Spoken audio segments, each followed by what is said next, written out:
time and did technology and science and business. One of our writers turned me on to The Well, which was, as you remember, the old community system before America Online and Prodigy and those sort of things.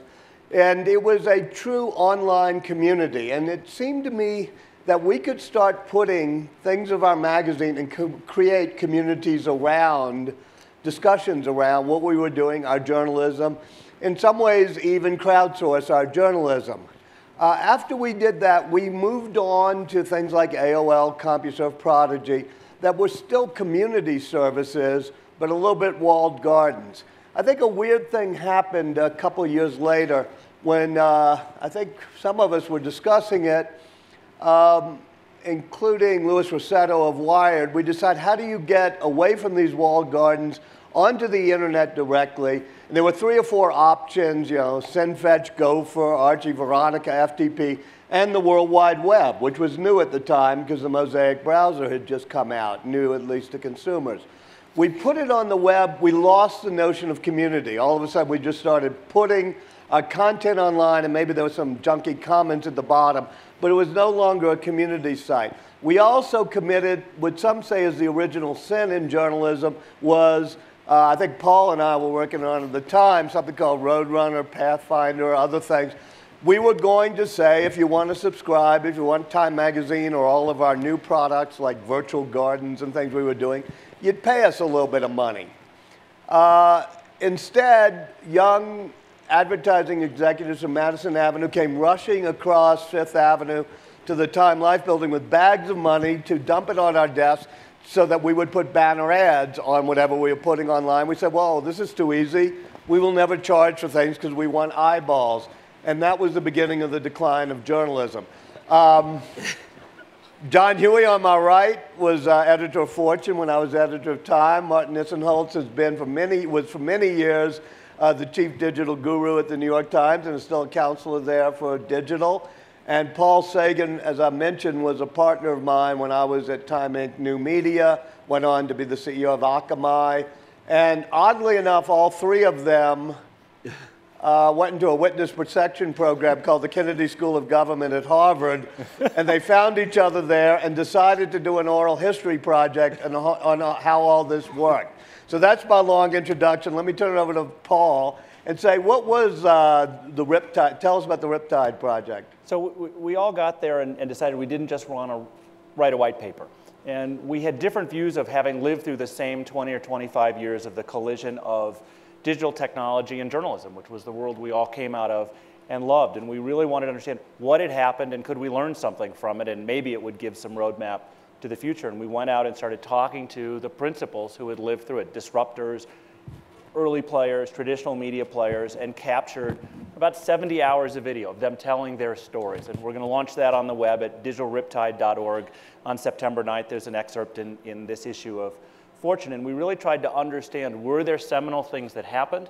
Was there original sin or not? Could the journalism organizations have done something different? Or did something fundamentally happen and disrupt the world? And what might come next? So Huey, you wander into the Kennedy School and see Sagan. You're kind of surprised. What do you do?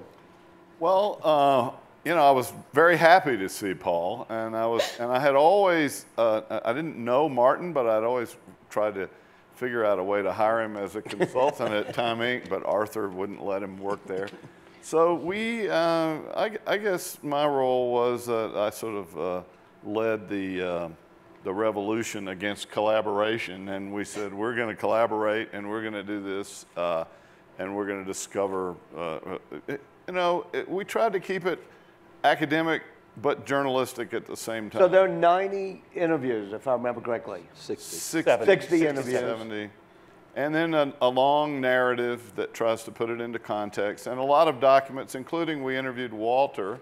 And Walter very kindly and generously gave us all of his email from the period when he was running the new media at Time Inc. And so it's the beginning of an archive that we hope will be a living history of this thing, which brings up a question, which is, how many people save their emails? How many of you could get your emails from 1990 and have them, I mean, by the way, not because every time I try to get mine, they're in Turkish Unicode, and I've got to find the new IT director wherever I am to translate them back into text. But so, raise your hands again. So maybe 5% of you. It is astonishing to me that archives and libraries in America today are trying to get, you know, Bill Gates' papers or Arthur Rock's papers, but whenever I interview them, I say, have you asked for Bill Gates' emails or Arthur Rock's emails? They're much more important than whatever fake memos. And I think we're losing that, and this is why this project at Harvard is particularly good. Martin, do you want to add anything? Or maybe I could ask you about the original sin question. Yeah, I mean, that was one of the seminal questions that we began with. You know, as Paul said, could something have changed, or would something have changed if there had been a different set of decisions made in the mid-90s? I mean, we didn't come to any clear conclusions about that because it's impossible to know what would have happened if it hadn't happened. But I think it's safe to say that, at least from my perspective, that was not a hugely material set of decisions. But, you know, others might disagree. I'd go farther to say it would have been impossible. You would have made yourself irrelevant by creating today what you'd call a paywall, because a few things happened, and it was the classic innovators dilemma and then disruption from the outside. There were forces like Reuters, who had no stake in the game here, who sold their wires to Yahoo, who wasn't in the news business, but they wanted content for page views, which was the currency of the time. And once that kind of commodity news, if you will, was set free on the web and users found it rapidly, there was no other model. Right. The pushback I always got to that was the Wall Street Journal, of course, because the Wall Street Journal was the one journalistic entity that did, you know, charge from the very beginning. And as someone said in the TV panel this morning, sometimes there are two right answers. And I think yours is a right answer. And I think for the Journal at the time, it was probably the right answer for them to charge. Well, I think what was interesting is with the three of us, we had a principle in all this. Martin was one of the people making the decisions, you know, about paywalls and all that. But Paul had been both a journalist and a high-level internet executive, and I was just 40 years a journalist and a business journalist. So we all came at it. We started out kind of a little bit arguing about what we thought, and then we sort of turned it over to these 60 people who were there and let them tell the story. And in the end, I think we all came to agree on just about everything that, yes, people could have made decisions. I mean, Jerry Levin could have not done the AOL deal, and that would have made a difference to Time Warner shareholders. But it wouldn't have ultimately made any difference to the disposition of journalism or content on the internet or any of that. And that's where we came up with the name Riptide, because you're an ocean swimmer, you know. I mean, the strongest swimmer in the world can get in a riptide and just go out. So there was nothing that you came out of the 60 interviews that said, we probably should have done this differently? I think the disruption was fundamental. Yeah. And it's interesting, some of the earliest players who were disrupted, like Knight Ridder, which doesn't exist anymore, saw it earliest, worked the hardest, experimented the most, really built a prototype of an iPad and demonstrated it basically made out of wood years before. Now the problem was you couldn't actually build one then, and their peak budget was $1 million, which wouldn't have been the sushi budget in the Apple cafeteria probably. So they simply never could have gotten there. But they tried, and so I think it was a case of some weak swimmers just get washed back up on shore, some strong ones get taken out, but the disruption, because of those who had no stake in the game, like the Yahoo Reuters example and others, changed the game, and some others got it right. One big change, or one big thing that we discovered, I think we knew it intuitively, was how important engineering, though, was to this change. And none of these companies really had engineers. You know, over and over again, you can, I read most of the oral histories. In the transcript, it says, the reason you guys, meaning old media types, screwed up is you didn't have engineers. Well, go ahead. The one person who really pushed back on that was Tim Berners-Lee. And the thing that was common about every interview was this notion of the innovator's dilemma, Clay Christensen's notion. He's a professor at the Harvard Business School. And one piece of that is the web, or is the internet a sustaining innovation? In other words, does it allow you to push content out more productively, globally, without changing it very much at all? Or is it fundamentally disruptive? Does it kill your business model? And I think one of the things we discovered in the case of journalism is that for the journalism, it was sustaining.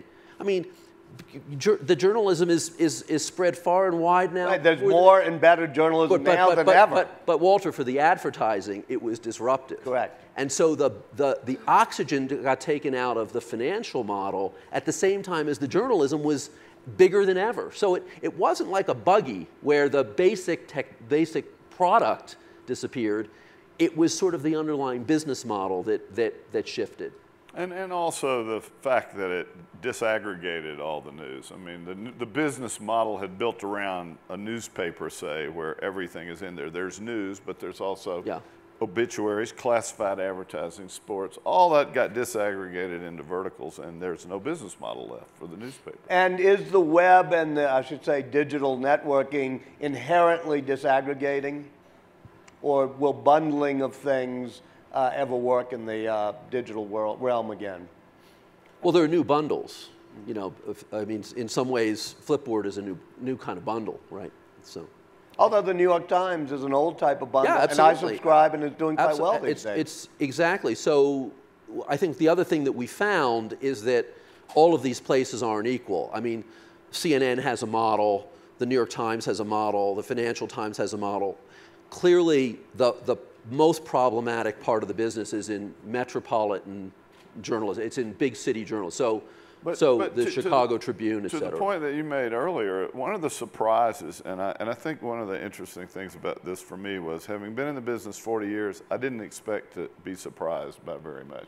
I was actually surprised by a lot. And the fact that Tribune and Knight Ridder were both way out front of the curve, but it's that old Paul's line about, you know, pioneers get killed and settlers get the land. Give the line because it's better the way you utter it. It's no longer probably a politically correct line, and we're being webcast, but yes, that pioneers get arrows and settlers get land. And there were a lot of pioneers, and they were traditionalists, and they got killed out there, and other people settled the land that But the idea that metro dailies didn't see this coming, or that they were Luddites or something, is completely wrong. Yeah. They were way out there, they invested a lot of money, they lost a lot of money, then they withdrew into their shell and got crushed. But there's no evidence that if they'd kept going, it would have ultimately worked. Well, so is there a second mover's advantage in media dealing with the web? I think some cases, but I don't think it's fundamental. I think your question of does bundling stay, there are lots of bundles people value either, and they even pay for some of them, or they get advertising. What got disaggregated was the monopoly rent bundle that went with it. So a lot of the golden age of journalism was done when broadcasters and publishers got monopoly rents. And the one thing the internet does is it doesn't cut like butter. The internet is like a swarm of bees that goes through a picnic, and everyone scurries. And what we've seen is the disruption of the internet business models went through the media business, and everybody scurried for cover, and it settled back in a really different way. Martin, you just mentioned that Tim Berners-Lee was the guy who pushed back on you. He also said that embedded in the web or whatever digital networking protocols you want to use could have been small payment systems so that the people using the content, the people who created that content, would have gotten rewarded. And indeed, if you go back to the RFCs, the requests for comments in the 80s, when they were creating the World Wide Web, one of the intrinsic things that was going to be built into the web was a way to, just like an ASCAP system in a way, that the creators of content, it would be metered and they would get some of the revenues that came from people who went online. Was that even a possibility? Does that make sense now? Is that a future possibility? Well, I think, in fact, if you go look at the internet, I think what he says is that that's something that will evolve, and I think it will. There have been a lot of tries at that. I mean, over the years, many entrepreneurs have tried that kind of micropayment mechanism for informational content. Obviously, in a way, you know, there was a very good roundtable on micropayments at this conference. Not micropayments, you know, electronic wallets essentially at the conference. And so there's a lot of that stuff going on now, you know, and obviously over the last several years for entertainment content, stuff like iTunes has been, you know, very Would an easy, let's call it easy payment instead of micropayment. Would an easy payment, iTunes 99 cents, system if somebody creates it. And I've been at dozens of these things for 10 years where people say, I've got the easiest payment e-coin system, and I keep trying and I still don't have it. But if that were to come along, would that create a new golden age of journalism? I don't think so, but I'll let my colleagues. I don't think so because there's too much free content out there, and has been ever since Reuters, who was an investor in Yahoo, decided to do that, and CNN, which didn't have any stake in the. So I mean, there's just too many places to get information for free, and you know, while you pay for the New York Times and I pay for the New York Times, I'm not sure that my kids are paying for the New York Times, and I don't know. And I think what Martin actually has demonstrated is that a large percentage, or it's a small percentage, but a big number now, will pay for these things, and there's an ability to get advertising revenue and subscription for quality content, but I'm not sure asking people to pay a nickel every time is going to add up to enough to make it work. I'm not pessimistic about lots of journalism, that there will be great journalism, but there are big holes. One of them is this local question, which we talked about, which is what's going to support urban journalism. Right. And the other is this question of who stands behind the story. So on the controversial story, if you go back to the Pentagon Papers, as we were talking about yesterday, the Washington Post and New York Times were able to publish that under great pressure and basically dare the government to jail the publishers. That wasn't going to happen because of their heft and their size. That worries me in the future. Who's going to be big enough to stand up for the really controversial? Before we go to the audience, let me do a whip around on what are you optimistic about? Why is this not a riptide that will take us under, but an opportunity that will take us forward? More voices able to reach more people more quickly is a tremendously powerful thing. Yeah, and I just think we're in a period of creative destruction, and I have huge faith in the entrepreneurial community in this country, and I think and around the world, and I think we will figure it out.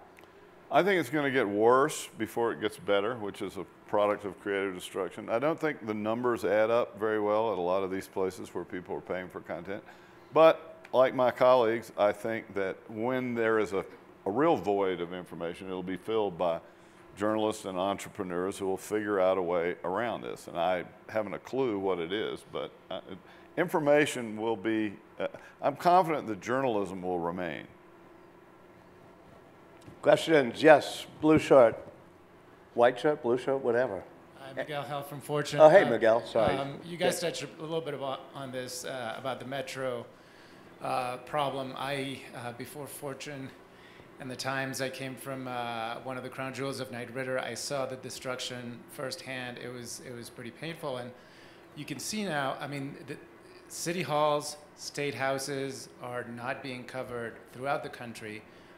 There are models that work. There are Politicos and HuffPos and BuzzFeeds, but at the local level, it seems like that doesn't work. Did anybody reflect on what model might work? The internet being a business of scale and a metro area or a city, by definition, not that scalable. I think it's one of the areas of greatest risk. When we interviewed Julius Janikowski, that's where he went directly, and the FCC has talked about that as a risk on the broadcasting, not the print side on its own. Yeah, it's something. There's no answer to that one yet. The Knight Foundation, Alberto Ibogan, are doing a lot of great work on the information needs of community. I think I saw Charlie Firestone, who runs that project, here on the information needs of communities. I think you have to redefine the problem. It's not how do you save local newspapers, but how do you create the information needs of communities. I want to go back to Paul on it, though, because your family, if I may put you on the spot, for a couple of generations, really, has ran Chicago area not hyper-local, but very local papers. Well, my father still publishes one weekly in Hyde Park on the south side. Those have strong local identity. They've had strong local ad bases. There's some part of that that's untouched by the internet today. Local grocery store, shopping, lots of local real estate, some local jobs, and so there are revenue streams, but as those advertisers consolidate, so in Hyde Park, where there used to be 3 independent grocery stores, all needing to advertise on Wednesday, you're down to 1. And at some point, that may be Walmart, who will do no local advertising, or Amazon, or even Jewel, right? And not a really local. And that will, in the end, make those businesses not sustainable, I think, in the current model of preserving them as a piece of paper that gets delivered. Adam? Adam Lashinsky with Fortune. I'd like to ask any of the four of you, do you think in 10 years we'll still have print newspapers and print magazines, for that matter, mainstream print magazines? And if your answer is no in 10 years, how many years left do you think we have? Tick, tick, tick, tick, the clock. I think we'll still have them. I don't know what the business models will be. They may not be mass. They may be very expensive. They may be specialized premium information, but there'll still be some general audience print publications. I think, you know, maybe if you ask the question, how many news magazines or print products, straight news, the answer might not be so long, in my opinion. But. Martin, or? I agree. I think print is a very efficacious, I think it's very sustainable for the next decade. There will be fewer, but not zero. Look, print is a wonderful technology, by the way. Print is a very good medium that has long battery life. If we had been getting all of our information on screens for the past 450 years or so, electronically, and some latter-day Gutenberg came along and said, hey, I can take all that information getting on a screen, and I can put it on paper for you, deliver it to your doorstep. You can take it to the bus, the backyard, the bathtub, or whatever. You'd say, wow, print, that's a really good technology that might start replacing the internet, right? 20% or 30%, I think, of books. I mean, I write books. I watch which ones are ebooks, whatever. I'm agnostic, but I watch. It will level off so that 20 or 30% of people will find it more, not people, but 20 or 30% of the time you will find it more convenient to have something tactile that you really like with beautiful pictures laid out. And sometimes, probably 60, 70% of the time, you'll prefer it on a tablet. But I think we'll get that equilibrium. It won't be the disappearance.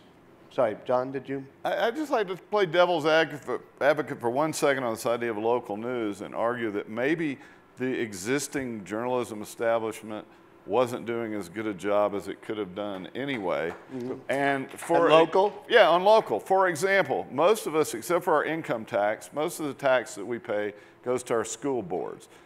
School board, people run for the school board because that's where your money is. And the first thing I ever covered in journalism was a school board. And I went, wow, these people are all crooks. They're not interested in education. They're here for the janitorial contracts and all this. And yet, you know, most local newspapers and neighborhood newspapers didn't do a very good job of covering that anyway. I bet most of you don't know who's on your school board. And when you go to vote for the president, you have to vote for the school board. And you go, who are these people? I should have figured this out because they're getting all my money.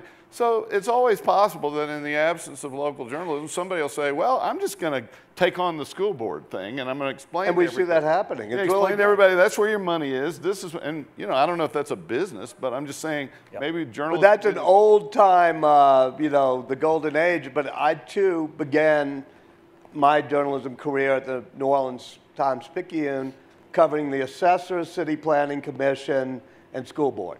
And nowadays, I mean, when I say nowadays, 10, 15 years ago, that wasn't happening. But nowadays, you actually have it happening. There are a lot of people in New Orleans digitally there for the city planning commission meetings and even the recovery school district meetings. Yeah. Yes, I see a hand, I see a mic, I see a white shirt. Hi. Sharon Waxman from the Rap. Hi. So, John, it's great to see you again. The conversation I had with you 6 years ago was the last substantive print conversation I had before I decided to start the Rap, leave the New York Times, and go into digital journalism. I guess I wasn't so optimistic. Huh?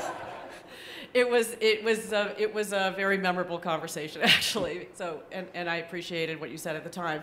My concern then, my concern now still, is that it just seemed to me that journalism was going to be a profession that fewer people get to exercise. Not that we wouldn't have journalists, but fewer of us get to do it. That was a time 5 years ago when lots of newsrooms were contracting, and they're still contracting.